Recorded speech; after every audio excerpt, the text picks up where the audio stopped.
Hello મિત્રો, જય માતાજી. અમારા મિની વ્લોગમાં તમારું સ્વાગત છે. આજે અમે જઈ રહ્યા છીએ અમારા દાદાના દર્શન કરવા. એટલામાં વરસાદ આવ્યો એટલે અમે નારી ચોકડી ઊભા રહ્યા અડધી કલાક. પછી રાહ જોઈ ને અડધી કલાક ઊભા રહ્યા. પછી વરસાદ રહી ગયો એટલે અમે પાછા રવાના થઈ ગયા ગાડી લઈને.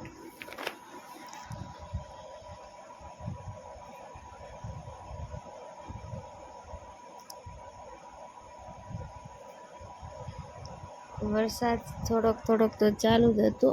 એટલામાં અમે પહોંચી ગયા ઈશ્વરિયાના પાટીએ. હવે આવી ગયું છે ઈશ્વરિયા. હવે આપણે અંદર એન્ટર થઈએ છીએ. નજારો જુઓ મિત્રો, અહીંનો નજારો બહુ મસ્ત હતો ને વરસાદ એટલો અંધારેલો હતો એટલે આવો નજારો હતો. એટલે ચોમાસાની અમને તે ખૂબ મજા આવી ગઈ.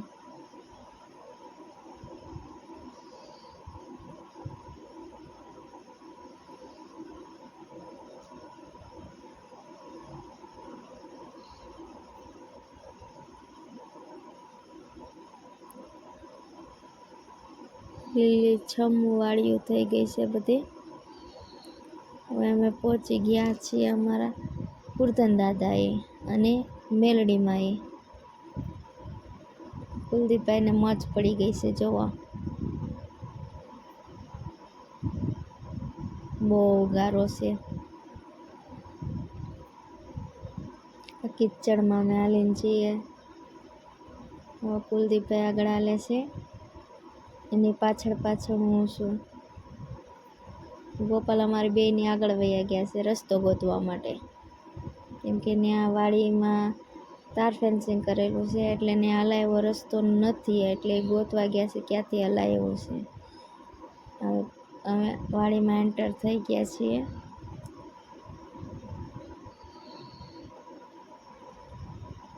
કપાસની વાડી છે.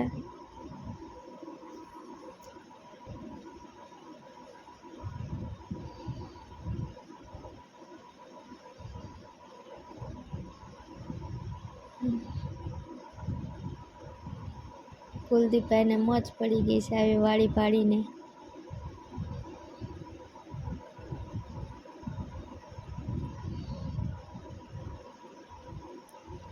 આ છે અમારા દાદા, સુરધન દાદા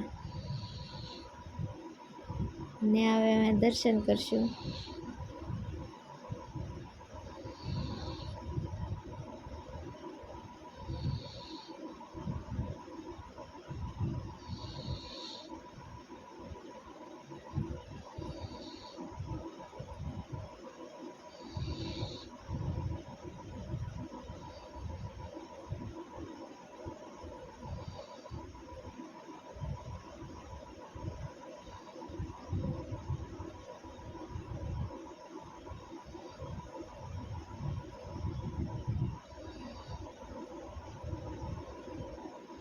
ગોપાલે દર્શન કરી લીધા. હવે હું દર્શન કરવા બેઠીશ પગે લાગવા.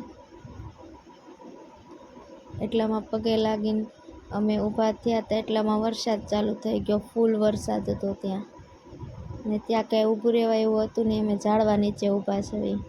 હું રેકોર્ડિંગ કરતી હતી, મારો ફોન તે પલળતો હતો. એટલામાં થોડોક વરસાદ રહ્યો. ચાલુ વરસાદે અમે નીકળી ગયા. જો કેટલો વરસાદ આવે છે.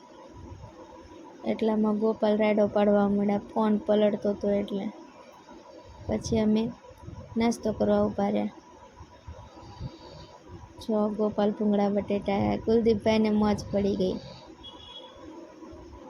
પછી અમે રિટર્ન થઈ ગયા ને અમારા ઘરે પહોંચી ગયા. Thank you. સબસ્ક્રાઈબ કરો અમારી ચેનલને.